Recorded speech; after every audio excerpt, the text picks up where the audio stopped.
स्वागत है आप सभी का हमारे इस यूट्यूब चैनल पे। इस वीडियोस में हम डिस्कस करेंगे किरण प्रकाशिकी से संबंधित ऑब्जेक्टिव प्रश्न का जो सीरीज चल रहा था उसका सेकेंड पार्ट है ये। ठीक है, इसका पहला पार्ट अभी नहीं देखें तो वो देख लीजिए, उसमें 50 क्वेश्चन डिस्कस किया हूँ मैं।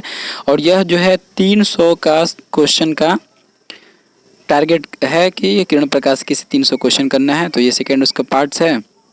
और उससे पहले मैं बता दूँ कि अगर आप किरण प्रकाशिकी की जो मेरा लेक्चर नहीं देखे हैं उसे देख लें, क्योंकि वो 20 वीडियोस के फॉर्म में मैं इसी चैनल पे अपलोड किया हूँ, जो कि प्लेलिस्ट में अवेलेबल है। अगर नहीं देखें तो जाकर पहले एक बार मेरी रिक्वेस्ट है कि वो देख लें और इसके बाद इसकी पार्ट 1 देख लें, तब इसे देखें, जिससे आपको फ़ायदा होगा, ज़्यादा समझ में आएगा।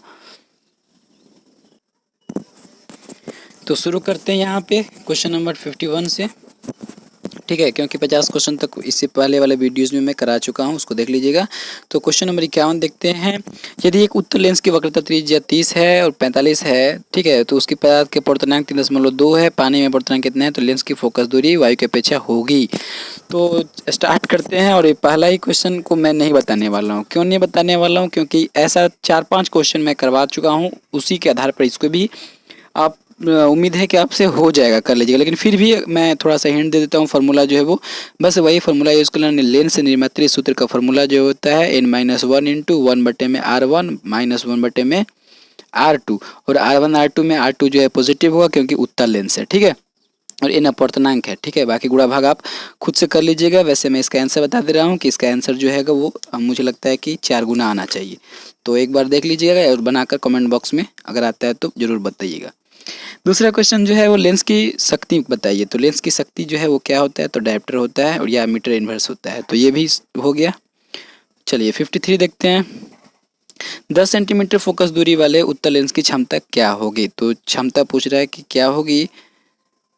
तो क्षमता के लिए फॉर्मूला जो है P बराबर होता है 1/f, और सेंटीमीटर में है तो 100/f होगा, और 100/10 करेंगे तो फिर ये रिजल्टेंट जो है वो आएगा 10D। तो बी ऑप्शन जो है वो करेक्ट है। ठीक है, 53 क्वेश्चन देखते हैं। 2 डायप्टर और -3.5 डायप्टर के लेंस संपर्क में है, तो संयोजक की क्षमता होगी। तो डायप्टर है मतलब दोनों P1 P2 है, P1 और प्लस P2 जोड़ दीजिए बराबर P मिल जाएगा। तो ये कितना 2 और प्लस -3.5, ये रिजल्ट आ जाएगा कितना -1.5D, क्योंकि P को डायरेक्ट जोड़ देते हैं सीरीज में। तो ये B जो है वो सही है। 54 का आंसर बी हो गया। 55 देखते हैं। वर्ण विपथन नहीं होता है, तो वर्ण विपथन किसमें नहीं होता है? तो ये क्वेश्चन नंबर 55 का सी जो है वो सही है। गोलीय दर्पण में वर्ण विपथन नहीं होता। वर्ण विपथन का मतलब जो प्रतिबिंब बनता है वो कलरफुल ना बने, उसी को कहते हैं वर्ण विपथन। कलरफुल बनता है तो। क्वेश्चन नंबर 56 देखते हैं। एक उत्तल लेंस से दिया हुआ अपवर्तनांक पानी का अपवर्तनांक में डुबाया जाता है, तो उसकी क्षमता क्या होगी? तो अब देखिए ध्यान से, यहाँ क्वेश्चन कहा जा रहा है क्षमता। क्वेश्चन को पढ़ना है, ध्यान से समझना है, क्षमता कहा जा रहा है। और हमें पता है कि लेंस को जब उत्तल लेंस को जब पानी में डुबाते हैं तो उसकी फोकस क्या होती है, बढ़ती है। और जब फोकस बढ़ेगी तो क्षमता क्या होगी, P घटेगी। तो हम लोग करते क्या है, गलती से क्वेश्चन में हम यहाँ मिस्टेक कर जाते हैं, क्षमता नहीं ध्यान देते हैं और फोकस को ही ध्यान देते हैं, तो बढ़ते हैं फटाक से ए पे टिक मारते हैं, जो कि गलत हो जाता है। हम तो सोचते हैं कि मेरा तो सही ही है, बट यहाँ गलत कर जाते हैं। तो ध्यान से देखिए, यहाँ P पूछा है तो P क्या होगा, घटेगा। उत्तल लेंस में फोकस बढ़ेगी, P घटेगी। ठीक है, किस रंग की तरंग दैर्घ्य सबसे अधिक होता है? तो जल्दी से बता दीजिए इसका आंसर फटाक से कितना होना चाहिए। तो ए होगा, लाल का तरंग दैर्घ्य जो है सबसे अधिक होता है। क्वेश्चन नंबर 57 का ए सही है। 58 का रहा है तो कम किसका होगा? तो ये किसका होगा 58 का? जल्दी से देखिए, बैगनी सही है, बैगनी का कम होगा। किसका अपवर्तनांक अधिक होगा? तो अपवर्तनांक पूछ रहा है तो जस्ट ऑपोजिट कर दीजिए, तरंग दैर्घ्य को उल्टा कर दीजिए। तो बैगनी का तरंग दैर्घ्य कम होता है तो अपवर्तनांक ज़्यादा होगा, क्योंकि तरंग दैर्घ्य और अपवर्तनांक के बीच फार्मूला जो है, संबंध जो है वो क्या होता है, तरंग दैर्घ्य और अपवर्तनांक के बीच जो है फार्मूला है वो होता है म्यू इक्वल अनुक्रमानुपाती 1/λ² के रूप में।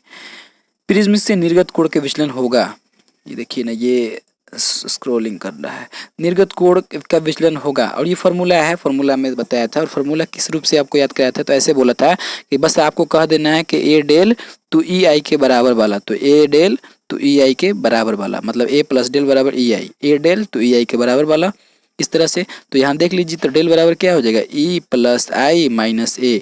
तो ऑप्शन बी जो है वो देख लीजिए यहाँ पे सही है। ठीक है, तो इस तरह से ए डेल टू ई आई के बराबर वाला, इस तरह से करके याद रखिए। 61 नंबर क्वेश्चन देखिए, कह रहा है कि विशिष्ट विचलन को डेल का फॉर्मूला बताइए। तो डेल का फॉर्मूला मैं बताया था मी माइनस 1 इंटू ए, मेरा नोट्स में आप देख लीजिएगा, वहाँ पे मैं इसको प्रूफ भी करवाया हूँ। तो अगर यहाँ कन्फ्यूजन हो जाता है ऑप्शन ए और बी में, तो यहाँ याद रखिएगा कि 1 माइनस म्यू नहीं होगा, क्योंकि म्यू जो होगा हमेशा ग्रेटर देन 1 होगा, 1 या 1 से बड़ा होगा। तो अगर 1 करिएगा तो देखिए तो ये कैंसिल हो जाएगा, 0 हो जाएगा। तो इसीलिए ऑप्शन बी जो है सही है, म्यू माइनस 1 इंटू ए जो है वही सही है। प्रिज्म की कांच की प्रिज्म से होकर गुजरने वाला श्वेत प्रकाश का न्यूनतम विचलन अवयव होता है, तो किसका होता है? सबसे कम कौन विचलित होता है? लाल होता है। तो ऑप्शन ए जो है वो सही है। इसके बाद 63 एकदम भी फॉर्मूला है, जल्दी से बता दीजिए देखकर कौन सा सही है। तो एफ बटे में एफ माइनस यू जो है आवर्धन बिल्कुल सही है। तो क्वेश्चन नंबर 63 के बाद देखते हैं 64 नंबर। 64 क्वेश्चन देखते हैं, तरंग दैर्ध्य के मान बढ़ने पर अपवर्तनांक का मान क्या होगा? तरंग दैर्ध्य के मान बढ़ने पर अपवर्तनांक का मान क्या होगा? तो फॉर्मूला देखिए, म्यू अपवर्तनांक जो है 1 बाई लैम्डा स्क्वायर होता है, ऐसा कुछ होता है। और अगर कह रहा है कि तरंग दैर्ध्य का मान बढ़ेगा तो तरंग दैर्ध्य का मान बढ़ा दीजिए, तो अपवर्तनांक क्या होगा? घटेगा। तो बी जो है 64 का सही है। ठीक है, 65 देखते हैं। एक पतले लेंस के लिए फॉर्मूला है, जल्दी से बताइए। 65 फॉर्मूला है 65 का, यहाँ देख लीजिए ए सही है, एफ बटे में एफ प्लस यू। 66 देखिए, प्रकाश की किरण विचलित नहीं होता है, तो विचलित नहीं होगा, किस में नहीं होगा? तो समतल लंबवत परिवर्तित होगा, तो विचलित होगा ही होगा। आयतकार पट्टिका के समानांतर, ये देखिए ऑप्शन डी जो है वो सही है। क्वेश्चन नंबर 67 देख लीजिए, प्रयुक्त लेंस की शक्ति कह रहा है। 67 शक्ति जो होता है हमेशा धनात्मक होता है, क्यों कि सरल सूक्ष्मदर्शी में कौन सा लेंस होता है? उत्तल लेंस होता है, तो लेंस की क्षमता शक्ति क्या होगा? धनात्मक होगा। सरल सूक्ष्मदर्शी में क्या था? एक ही लेंस था, ठीक है, तो एक ही लेंस था और वो कैसा उत्तल था, तो इसका शक्ति क्या होगा? फोकस धनात्मक होगा, शक्ति भी धनात्मक होगा। गोलीय दर्पण में विशालन होता है, तो ये ज़्यादा ही हिंदी वर्ड दिया है यहाँ पे। तो गोलीय दर्पण में विशालन जो होता है वो कितना होता है? माइनस होता है, प्रतिबिंब बटे में वस्तु। और यही लेंस का होता है तो प्लस हो जाता है, वस्तु प्रतिबिंब बटे में वस्तु। 70 नंबर क्वेश्चन देखिए, अधिकतर रंग दोष युक्त नेत्र के रंगों का विभेद नहीं कर पाते। कौन सा रंग को पहचान नहीं पाता है जिसमें रंग दोष होता है? तो ये लाल और हरा सही है। 71 नंबर देखते हैं, लाल फूल को हरे लाल हरा मिलेगा तो क्या होगा? तो लाल हरा मिलेगा तो काला होगा, डी सही है। क्रेसिग्नो दूरदर्शी का अभिदृश्यक होता है। ध्यान से अगर मेरे थ्योरी पढ़े होंगे तो जल्दी से बता दीजिए। क्रेसिग्नो दूरदर्शी में अभिदृश्यक लगा था और अभिदृश्यक दर्पण था, ये भी मैं बता रहा हूँ। कौन सा दर्पण था? तो गोलीय दर्पण था। ठीक है, इसके बाद चलिए आगे देखते हैं 73 नंबर, संयुक्त सूक्ष्मदर्शी। 73 नंबर क्वेश्चन देख लेते हैं। संयुक्त सूक्ष्मदर्शी के अभिदृश्यक होता है, तो संयुक्त सूक्ष्मदर्शी में दो होता है, एक होता है ये और दूसरा होता है ये, और ये होता है अभिदृश्यक और ये होता है नेत्रक। अभिदृश्यक छोटा होता है, नेत्रक बड़ा होता है, और दोनों उत्तर लेंस का होता है। तो ऑप्शन जो है ए सही है। ठीक है, जबकि दूरदर्शी में उल्टा हो जाता है, अभिदृश्यक बड़ा होता है और नेत्रक छोटा होता है। फॉर्मूला है 64 के, तो जल्दी से देख लीजिए, सी सही है। पतले लेंसों के प्रकाश केंद्र की किरणें का विचलन होता है, तो प्रकाश की केंद्र से विचलित, ये है आपका प्रकाश की केंद्र। ठीक है, और यहाँ से जाएगा तो क्या विचलित होगा? एकदम सीधे पार कर जाएगा, तो 0 डिग्री हो गया। एक गोलीय दर्पण की वक्रता त्रिज्या 40 है, तो जल में क्या होगी? तो दर्पण कह रहा है, तो दर्पण में कुछ नहीं होगा, जैसे है वैसे ही रह जाएगा। तो 76 के क्या होगा? ए सही है। 77 देखिए, 1.5 अपवर्तनांक वाले प्रिज्म के विचलन कोण प्रिज्म के कोण के बराबर होता है, तो ये देख लीजिए, इसका मान दिया हुआ है और ये इसको सोल्व कर लीजिएगा। प्रिज्म कोण विचलन कोण का फॉर्मूला है, इसका सी आंसर आना चाहिए, देख लीजिएगा, इसका फॉर्मूला है। इसके बाद कह रहा है कि E इक्वल टू आई होता है, तब न्यूनतम विचलन के लिए कंडीशन है, मैं बताया हूँ। वायु में स्थित कांच के एक अवतल लेंस होगा, तो 79 क्वेश्चन नंबर 79 का देख लीजिए, बी जो है अपसारी होगा। अवतल लेंस अभिसारी, उत्तल कहेगा तो अभिसारी। फॉर्मूला है, जल्दी से बता दीजिए, संयुक्त सूक्ष्मदर्शी का आवर्धन क्षमता का। क्वेश्चन नंबर 80, संयुक्त सूक्ष्मदर्शी का आवर्धन क्षमता का फॉर्मूला जो है वो ऑप्शन देखिए, यहाँ कहीं भी दिखाई दे रहा है, वही सही है। सरल सूक्ष्मदर्शी के सामान्य संयोजन के लिए आवर्धन क्षमता, ये भी फॉर्मूला है, जल्दी से देख के बताइए। फॉर्मूला ए जो है सरल सूक्ष्मदर्शी है, जहाँ पे एक ही लेंस होगा, और वो कैसा लेंस होगा? तो उत्तल लेंस होगा। 1 + d/Fe होता है, उसी को अभिदृश्यक कहिए, अभिनेत्रक कहिए। सरल सूक्ष्मदर्शी से बना प्रतिबिंब कैसा होगा? तो सरल सूक्ष्मदर्शी से बना प्रतिबिंब कैसा होगा? तो आभासी होता है और सीधा होता है। चलिए क्वेश्चन नंबर 82 के बाद आगे देखते हैं क्वेश्चन नंबर 83। क्वेश्चन नंबर 83 देखते हैं, संयुक्त सूक्ष्मदर्शी का अंतिम प्रतिबिंब बनता है। तो एक बार संयुक्त सूक्ष्मदर्शी का डायग्राम देखिए, ये रहा आपका संयुक्त सूक्ष्मदर्शी, यहाँ वस्तु रखते हैं, एक बार प्रतिबिंब यहाँ बनता है, ठीक है। और दोबारा फिर यहाँ से देखते हैं तो इसका प्रतिबिंब यहाँ बनता है, बनते हुए प्रतीत होता है। तो देखिए ये कैसा प्रतिबिंब बना, ये प्रतिबिंब सॉरी ये मान लेते हैं यहाँ पे बनता है प्रतिबिंब, दूसरा प्रतिबिंब यहाँ, इसका प्रतिबिंब ये वस्तु है, इसका प्रतिबिंब 2 नंबर पे, 2 नंबर का प्रतिबिंब 3 नंबर पे, तो ये अंतिम प्रतिबिंब हुआ। और ये अंतिम प्रतिबिंब कैसा होगा, तो काल्पनिक होगा, वस्तु से उल्टा होगा, वस्तु यहाँ है और ये उल्टा हुआ। ठीक है। यहाँ एक चीज और ध्यान दीजिए कि संयुक्त अंतिम प्रतिबिंब कह रहा है, क्वेश्चन में अगर सिर्फ ये कहता है कि संयुक्त सूक्ष्मदर्शी द्वारा बना अभिदृश्यक द्वारा बना प्रतिबिंब तो भी उल्टा होता, सॉरी अभिनेत्रक द्वारा बना प्रतिबिंब तो उल्टा होता, अभिदृश्यक कह देता तो सीधा होता। देख लीजिए अभिदृश्यक की कहानी यहाँ पे कैसे कही गई है। ये आपका अभिदृश्यक है और पहला प्रतिबिंब यहाँ बना और इसके बाद अंतिम प्रतिबिंब यहाँ बना, यहाँ से देखेंगे तो अभिदृश्यक के लिए ये सॉरी ये अभिनेत्रक ना, तो अभिनेत्रक के लिए ये आपके वस्तु कहलाएगा ये, और ये प्रतिबिंब होगा। तो यहाँ पे ये प्रतिबिंब कैसा होगा, सीधा होगा। तो फिर से एक बार रिपीट कर रहा हूँ, संयुक्त सूक्ष्मदर्शी के अंतिम प्रतिबिंब, तो अंतिम प्रतिबिंब वस्तु यहाँ है ना, तो अंतिम प्रतिबिंब उल्टा। ठीक है। अभिदृश्यक द्वारा बना प्रतिबिंब तो उल्टा, अभिनेत्रक द्वारा बना प्रतिबिंब तो ये सीधा। तो ये तीनों क्वेश्चन घुमा फिरा कर पूछता है और यहाँ गलती कर जाते हैं। तो ऑप्शन यहाँ पे कौन सा सही था, सी सही था। संयुक्त सूक्ष्मदर्शी के अभिदृश्यक द्वारा किसी वस्तु का भी होता है तो जल्दी से देख लीजिए, उल्टा होगा, वस्तु वास्तविक होगा और आवर्धित होता है। तो क्वेश्चन नंबर 84 का देख लीजिए, सी जो है वो सही है। इसके बाद यहाँ 85 देख लीजिए, तो ये तो ऐसे ही लग रहा है कि एम इंटू एम ही होता है, आवर्धन जो है अभिदृश्यक का वर्धन और अभिनेत्रिक का वर्धन के गुणनफल होता है। एक संयुक्त सूक्ष्मदर्शी की नेत्रिका और फोकस दूरी होती है। क्वेश्चन नंबर 86 देखिए, तो यहाँ ए जो है वो सही है, दोनों के योग के बराबर होता है, दोनों की फोकस दूरी जोड़ दीजिए और वही जाके अधिकतम दूरी हो जाएगा। जब संयुक्त सूक्ष्मदर्शी की लड़ाई बढ़ाते हैं तो आवर्धन क्या होता है, तो आवर्धन जो है वो क्या होगा, आवर्धन भी बढ़ेगा।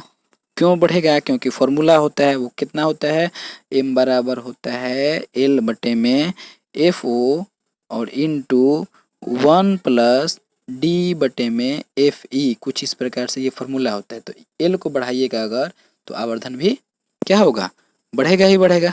ठीक है। क्वेश्चन नंबर 88 देखते हैं, तो 88 में कह रहा है कि अभिदृश्यक और नेत्रक की दूरी दिया हुआ है, फोकस दूरिया दिया हुआ है, तो आवर्धन निकालना है तो क्या होता है F O by F E, direct formula है F O by F E. तो 20 बटे में 2 ये कैंसिल हो गया और ये कैंसिल हो गया तो क्या बचा 10। तो आंसर जो है सी जो है 88 के सी जो है वो बिल्कुल सही है। चलिए क्वेश्चन नंबर 89 देखते हैं। 89 कह रहा है कि न्यूनतम आवर्धन क्षमता 20 दिया हुआ है, एम का मान दे दिया 20 और कह रहा है कि दूरी जो है एल का मान 42 कह रहा है और पूछ रहा है कि एफ लेंस के ओ और एफ नेत्रक ई, आप बताइए कि ये दोनों कितना होगा। एफ ओ और एफ ई पूछ रहा है, तो दो फार्मूला है, दोनों फार्मूला का देख लीजिए। एक फार्मूला है कि एम बराबर F O by F E, यहाँ से एम का मान अगर हम रख देते हैं 20 तो 20 बराबर F O by F E, तो एफ ओ बराबर कितना हो जाएगा 20 एफ ई हो गया, ये आपका समीकरण 1 हो गया।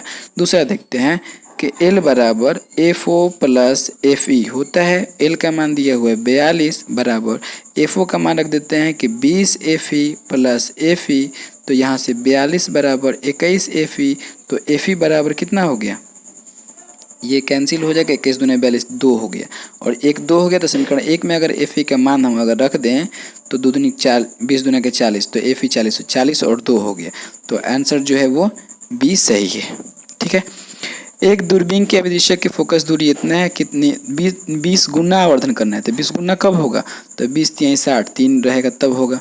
समान नायक के स्पष्ट दूरी न्यूनतम कितना होता है, तो 25 सेंटीमीटर होता है, 91 कड़ी सही है। क्वेश्चन नंबर 92 देखते हैं, मनुष्य की आंख की रेटिना पर वस्तु के बना प्रतिबिंब कैसा होता है, तो ये वास्तविक होता है और उल्टा होता है प्रतिबिंब, क्योंकि यह उत्तल लेंस की तरह कार्य करता है।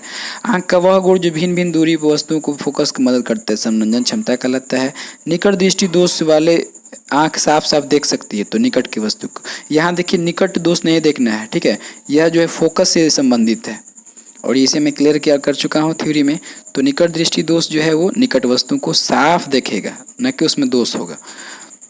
तो निकट दृष्टि दोष के चश्मे के लिए व्यवहार्थ कौन उत्तर है, देखिए निकट जो है वो 3 अक्षर है और इसके बाद दूर में 2 अक्षर है, तो कम अक्षर है तो कम अक्षर उत्तल में है और ज़्यादा अक्षर निकट है तो निकट अवतल में ज़्यादा अक्षर है, तो निकट के लिए अवतल होगा। और अवतल जो होगा तो अवतल की शक्ति जो है वो क्या होता है, ऋणात्मक होता है, फोकस ऋणात्मक होता है। तो इसलिए ऑप्शन ए जो है वो बिल्कुल सही है। निकट दृष्टि दोष है, ये फोकस 100 दिया हुआ है तो पूछ रहा है कि क्षमता, तो 100 बटे में 100 1 हो जाएगा। लेकिन अब बात करते हैं निकट अवतल है तो माइनस होना चाहिए, -1। दीर्घ दृष्टि दोष युक्त व्यक्ति साफ नहीं देख सकता है, तो निकट की वस्तु को साफ नहीं देख सकता है, दूर की वस्तु को तो साफ देख ही लेता है। दीर्घ दृष्टि के इलाज के लिए तो उत्तल लेंस छोटा है तो छोटा मिल गया। 99 क्वेश्चन जो है ये आपके लिए होमवर्क छोड़ता हूँ मैं, ठीक है, क्योंकि यह फिजिकल क्वेश्चन है, देखने वाला क्वेश्चन है। क्वेश्चन नंबर 100 देखते हैं। एक आदमी की चश्मा के लेंस को घुमाता है और पाता है कि समायोजन नष्ट हो गया है। समायोजन नष्ट हो गया है, बताता है कि आदमी पीड़ित है, तो ये जरा दृष्टि दोष के कारण है। तो 100 का आंसर जो है वो सी है। मुझे उम्मीद है कि ये सीरीज जो है, वीडियोस जो है आपके लिए उपयोगी साबित होगा और आपको अच्छा लग रहा होगा, समझ में आ रहा होगा। 2-3 बार इस वीडियोस को देखिए, अच्छे से समझिए। अगर पसंद आए तो लाइक, सब्सक्राइब और शेयर कर दें। Thanks for watching this.